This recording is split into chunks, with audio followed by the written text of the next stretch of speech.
Eti mwanaume anasema naogopa kutekwa, naogopa kuuawa, naogopa kutekwa. Ni kweli unaogopa kutekwa, lakini kwambie jambo moja, kule kuogopa kutekwa ni kwamba umeshatekwa, kwa sababu huna uhuru.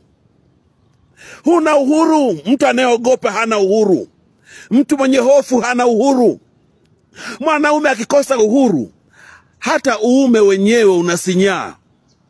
Mwanaume akikosa uhuru, hata tendo la ndoa hawezi. Mwanaume akikosa uhuru anakuwa mnyonge. Kwa usiseme kwamba nishatekwa. Umeshatekwa. Watanzania wametekwa. Nchi imekwisha tekwa. Madini wanachukua watu. Wanaofaidi ni wale wachache wanaotawala.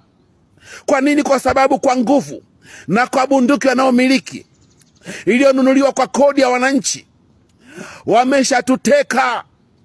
Wameshatuteka. Tunaishi katika nchi hii kama mateka.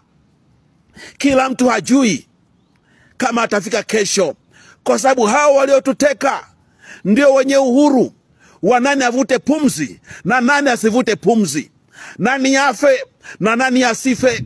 Naweza nikafa mimi kesho, ukafa wewe kesho. Kwa nini? Kwa sababu kuna watu ambao wamekwisha tuteka, wameshaharibu. Wao wana uhuru. Wana uhuru wa kutuziba pumzi. Wana uhuru wa kutuua. Wana uhuru wa kututeka. Na sisi ni mateka. Baba yenu Clemence Mwandambo, nimemaliza.